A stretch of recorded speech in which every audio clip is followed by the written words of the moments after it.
Olá, alunos do Paraná! Como vocês estão? Eu sou a professora Carol, nós temos a nossa intérprete, a Viviana, e hoje temos mais uma aula de ciências do nono ano. Na aula de hoje, nós precisamos falar sobre um exercício da aula 29, que era a aula sobre propriedades dos elementos químicos. Vocês lembram dessa atividade? Nesse exercício, nós tínhamos um elemento químico aqui na figura para observar e responder algumas coisas. O que a gente precisava responder sobre ele?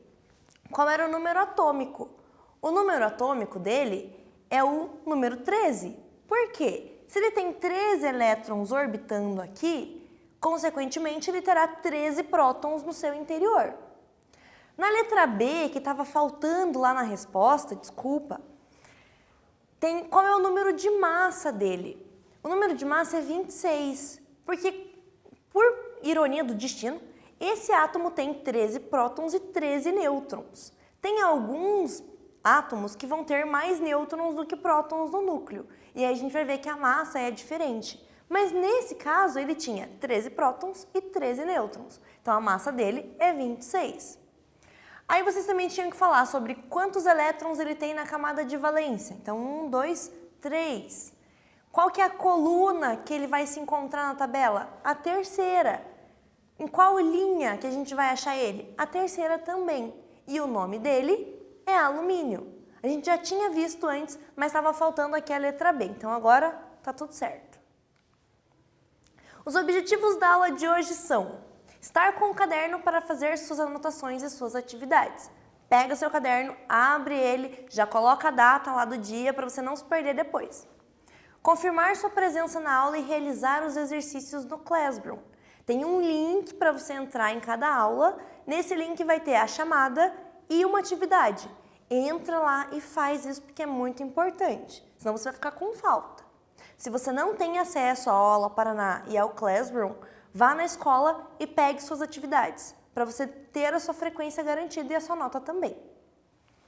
Hoje vamos retomar o que são ligações químicas e conhecer outros compostos que realizam ligações iônicas, que a gente já falou na aula anterior. E ser sempre como os prótons, positivos. A ligação iônica, ela acontece então entre cátions e ânions. Lembra que a gente viu na aula passada? Um cátion doa elétrons e um ânion recebe elétrons. Em geral, a ligação iônica acontece entre átomos de metais e não metais. Os metais estão nas primeiras famílias da tabela periódica. Os não metais estão nas últimas. Os compostos iônicos são formados então pela doação e pelo recebimento desses elétrons que estão na camada de valência dos átomos, ok? Vamos começar com uma atividade, para já desestabilizar o negócio aqui. Considerando os tipos de ligação química, responda a alternativa que demonstra um composto formado por uma ligação do tipo iônica. Presta atenção no que tem aqui, ó. Letra A, brometo de potássio. Letra B, dióxido de nitrogênio. Letra C, água. E letra D, dióxido de carbono. Se você fez as atividades no seu caderno, você pode voltar que talvez tenha a resposta lá. A gente já volta para ver se você conseguiu responder.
E aí, você achou a resposta no seu caderno? Tinha lá nas atividades anteriores? Ou não tinha? Você teve que fazer agora? A resposta certa é a letra A, o brometo de potássio, que a gente viu na última aula sobre ligações iônicas. No caso do brometo, o potássio tem 1 elétron e o bromo tem 7. Então, o potássio doa para ele e todo mundo fica feliz. A fórmula unitária dos compostos iônicos. Escreve-se sempre o primeiro o cátion e depois o ânion. Vocês viram ali no exercício anterior que tinham as fórmulas aqui, ó, dos compostos formados. A gente sempre vai escrever primeiro o cátion, que é aquele que doa o elétron. Ele doou, então ele vai primeiro. E aí depois o ânion, sempre nessa ordem. As cargas individuais dos íons não precisam ser escritas, pois nos compostos iônicos eles são neutros, elas acabam se anulando. Se eu tenho uma carga positiva a mais e o meu amigo tem uma a menos, quando a gente se juntar vai ficar tudo igual. Os números que aparecem ao lado direito de cada íon indicam a proporção entre os átomos de cátion e de ânion. Então, se tiver lá CaCO3, que é o cálcio e o cloro e o oxigênio, o carbono e o oxigênio, cada númerozinho que estiver aparecendo ali vai ser de um elemento e a quantidade desse átomo na molécula. Se não tiver número nenhum, quer dizer que só tem um átomo daquele elemento. E esses números eles são chamados de índices. Então a gente vai ver aqui nos exemplos, ó. O cloreto de sódio. Quem que é o cátion dessa ligação? Que está primeiro, o sódio.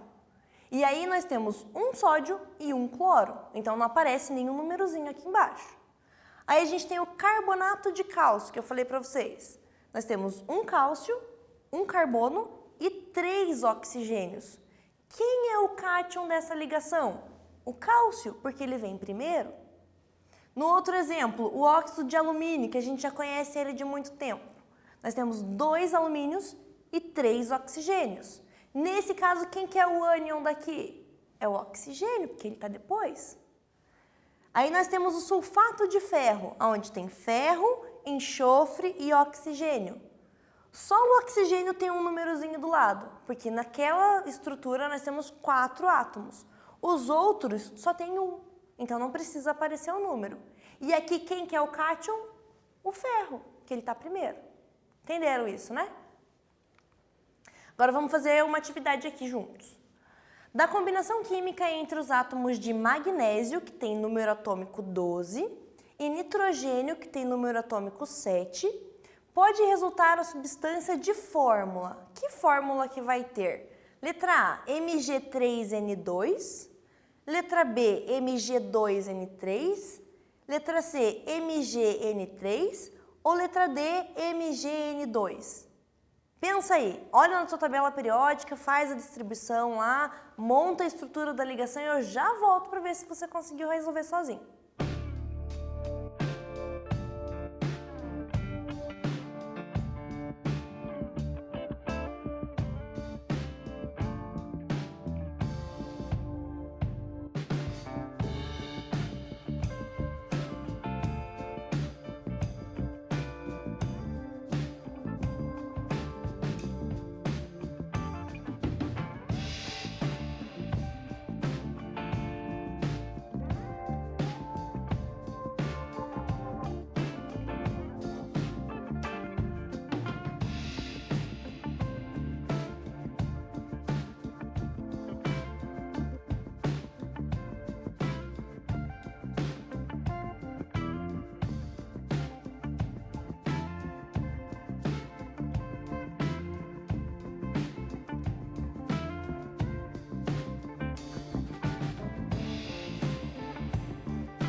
Você conseguiu resolver a atividade sozinho?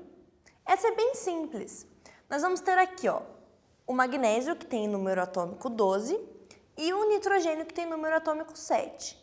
Fazendo a distribuição, o magnésio vai ter 2 elétrons na última camada, e o nitrogênio vai ter 5. Para que todo mundo fique feliz no final da ligação, a gente precisa deixar todo mundo com 8 no final.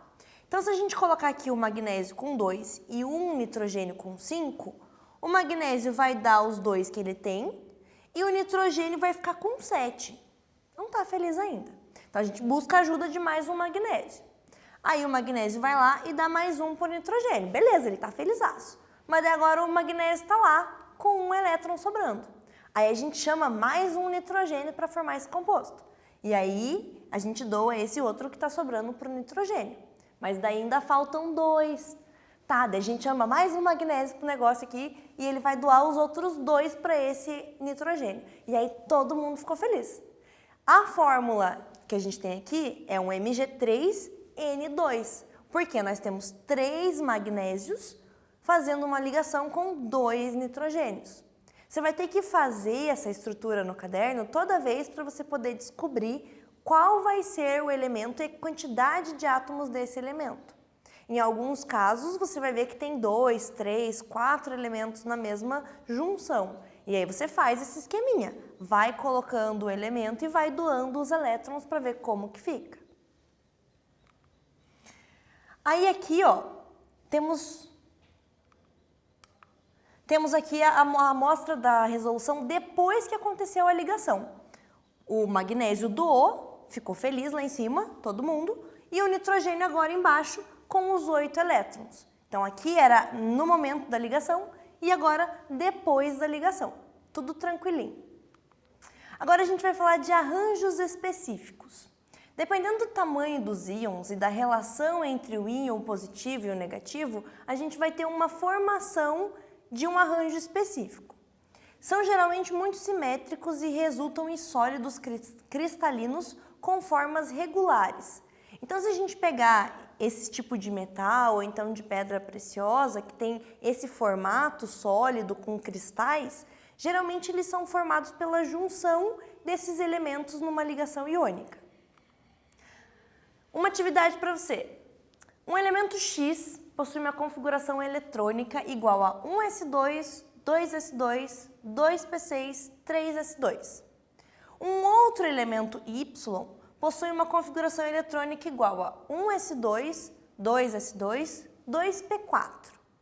Da ligação iônica entre esses dois elementos, a gente vai ter um composto com uma fórmula. Qual vai ser essa fórmula? Na letra A vai ser X e Y, só um de cada. Na letra B, Y e X, lembra daquela ordem que a gente falou, o cátion primeiro, o ânion depois. Na letra C vai ser 2x e 1y, e na letra D vai ser 1x e 2y. Pensa aí, a gente já volta.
E aí, você conseguiu resolver? Deu um nó na sua cabeça? Misturar x e y com os elementos que a gente estava estudando?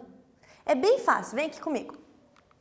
A gente tem o primeiro elemento x com 2 elétrons na sua última camada. O y, ele tem 6 elétrons na sua última camada. Então, o x doa para o y os elétrons que ele tem. E aí, como ele doa, ele se torna o cátion dessa ligação. O y, então, é o ânion e a gente tem, então, a fórmula x e y, na letra A como a letra certa. Os compostos iônicos que a gente está aprendendo agora, eles são substâncias sólidas, duras e, em alguns casos, quebradiças. Elas quebram fácil. E eles apresentam alto ponto de fusão e alto ponto de ebulição. O que é isso? Lembra que a gente estudou as mudanças de estado físico? A fusão é a mudança do estado líquido para o sólido. E aí, o que acontece? A gente vai ter que ter uma temperatura muito baixa para transformar esse elemento num elemento sólido. Se for para eu transformar ele num elemento do estado líquido para o estado gasoso, que é a passagem de ebulição, eu vou ter que ter uma temperatura muito alta. Então, isso quer dizer pontos de fusão e ebulição. Se a gente parar para pensar numa coisa fácil do nosso dia a dia, nós temos a água como exemplo. Mas a água não é um composto iônico, ela faz outro tipo de ligação. Mas nesse caso de fusão e ebulição, ela é um elemento fácil de ser analisado, porque ela tem a sua fusão no ponto 0 grau, e a ebulição em 100 graus Celsius. Então fica fácil da gente entender esse assunto. E eles conduzem corrente elétrica quando são dissolvidos na água. Então, se por exemplo, a gente pegar lá o cloreto de sódio, que é o sal de cozinha que você tem na sua casa, e misturar ele na água, ele vai conduzir uma corrente elétrica com mais facilidade do que se fosse só a água. Aqui eu tenho para vocês uma imagem que, se vocês quiserem, vocês podem observar lá no livro didático de vocês. Nós temos aqui em um nível submicroscópico, ou seja, muito pequeno, as estruturas que são formadas pelos compostos iônicos. A gente tem aqui os cristais de sal que eu falei para vocês, numa imagem de microscópio eletrônico, com um aumento de 90 vezes, mais ou menos. E aí você consegue ver cada grãozinho de sal assim. Se a gente pensar na fórmula dos retículos cristalinos que forma, então a gente pegar cada pedacinho desse aqui e aumentar ele muitas e muitas vezes, a gente vai ver que tem os cátions de sódio e os íons de cloro, todos unidos formando esse tipo de estrutura, um retículo cristalino, que é uma propriedade desses compostos iônicos. A maioria deles faz isso, com esse tipo de formato. Mais uma atividade para a gente poder entender esse assunto. O cátion trivalente de alumínio, que é o Al3, e aí ele tem o maisinho porque ele é um cátion, possui atração pelo ânion monovalente de flúor, na formação de um fluoreto. Sabemos que para que um composto esteja equilibrado, ambos os íons precisam estar com 8 elétrons em sua camada de valência. Qual será a quantidade de íons de cada elemento que será necessário para equilibrar essa substância?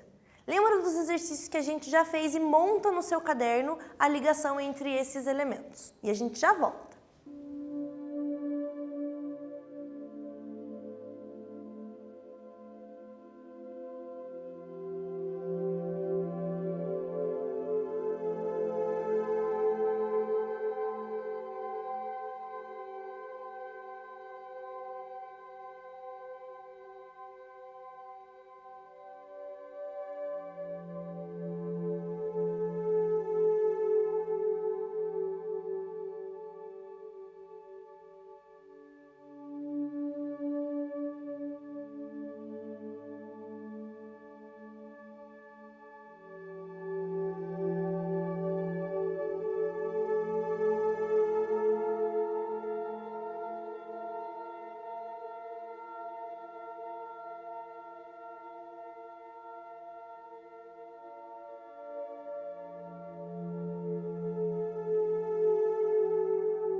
Voltamos e agora vamos resolver essa atividade para que você possa entender melhor esse assunto das ligações iônicas.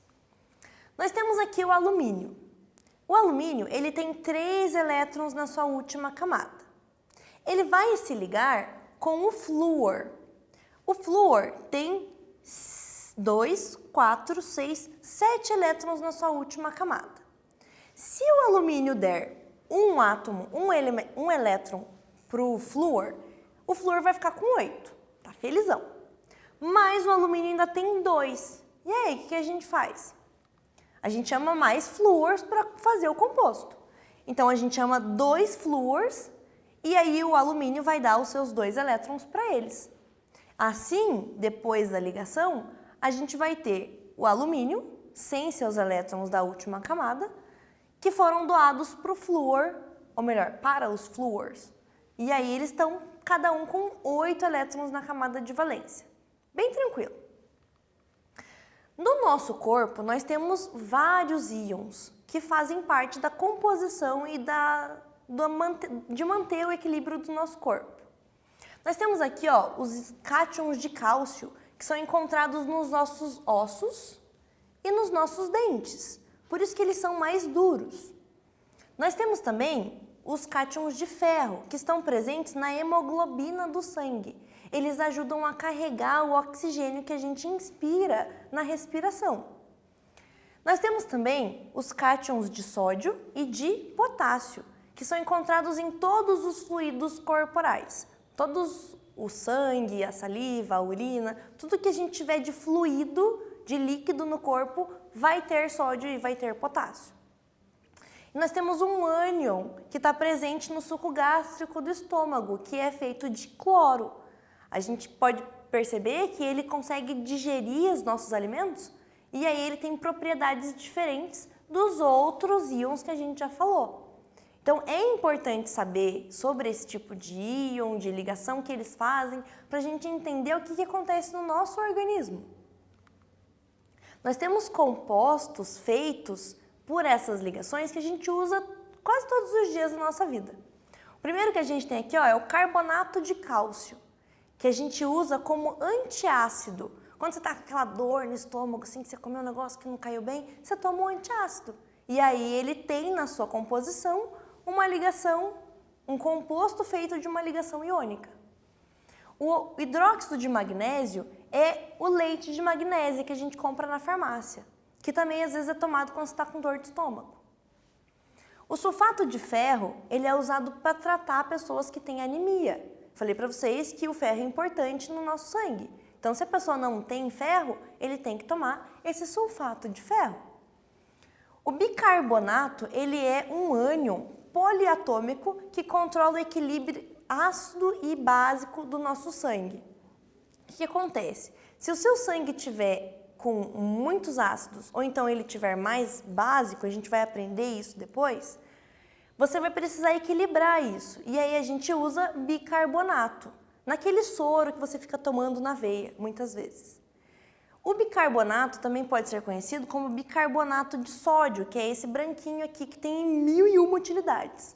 E aí você deve ter na sua casa, com certeza, guardado em algum cantinho. Nós também temos o sulfato de magnésio, que é um laxante que a gente compra na farmácia, que todo mundo pode comprar. E ele também é administrado por via intravenosa, ou seja, na sua veia, para prevenir convulsões causadas por pressão muito alta em mulheres grávidas. Então, geralmente, mulher grávida não pode tomar muito remédio, então eles administram isso na veia para poder controlar a pressão alta. O iodeto de potássio é um nutriente essencial adicionado no sal de cozinha. Para quê? Nós temos uma glândula, que é a glândula da tireoide, que tem uma função muito importante no nosso organismo, de manter o equilíbrio e a homeostase do nosso corpo. Quando existe um desequilíbrio, a gente pode ter uma doença que é uma doença chamada de bócio. O iodo, ele ajuda a controlar essa doença. E é desde muitos anos atrás que a gente não tem mais resquícios de doenças assim, porque foi colocado esse iodeto de potássio no sal de cozinha. E aí a gente consegue manter a nossa alimentação equilibrada só usando o próprio sal, porque ele já tem esse composto adicionado.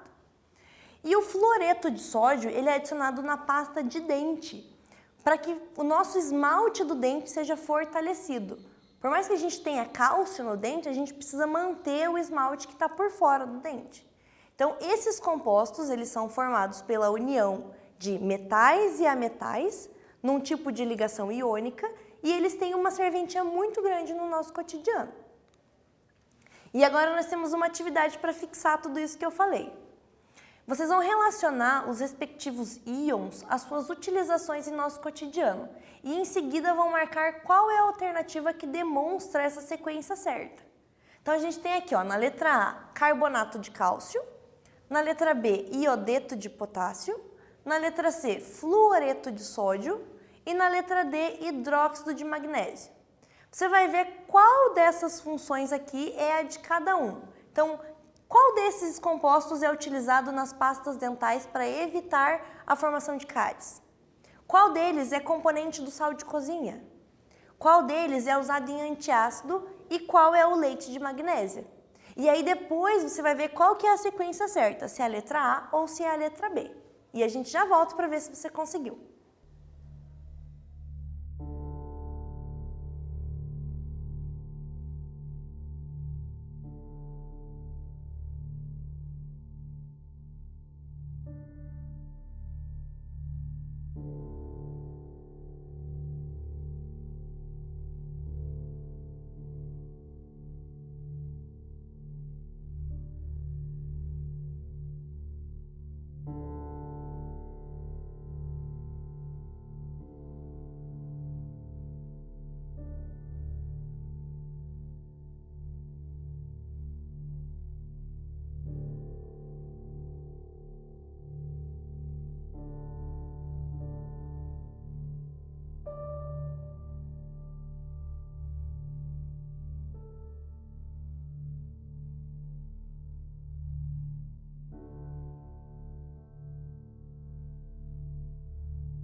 Essa atividade estava um pouquinho trabalhosa, mas estava fácil de resolver.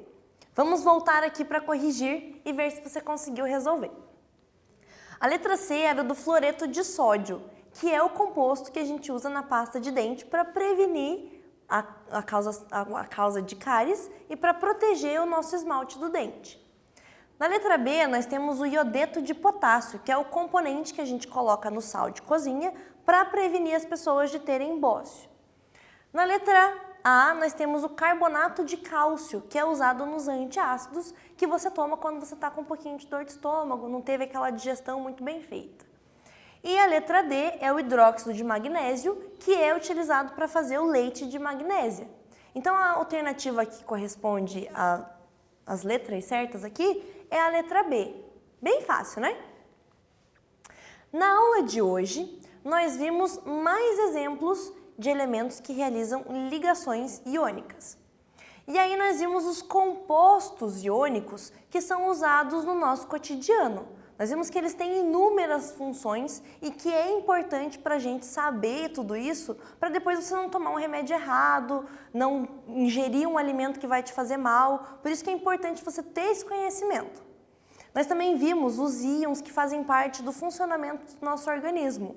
E aí eles são numerosos, se você quiser depois estudar sobre isso, pesquisar sobre isso na internet, você vai achar muita coisa.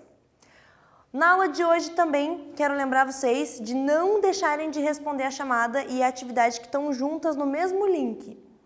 E aí também mantenham uma rotina de estudos, se alimentem bem, se exercitem, cuidem de quem vocês estão em casa juntos, façam uma atividade física juntos e não se esqueçam de agir como os prótons, sempre positivos. A gente tem que estar com a mente positiva para atrair coisas boas. Keep safe, se mantenham seguros. E a gente se encontra em mais uma aula de ciências para falar sobre ligações, só que não serão mais ligações iônicas. Te vejo lá!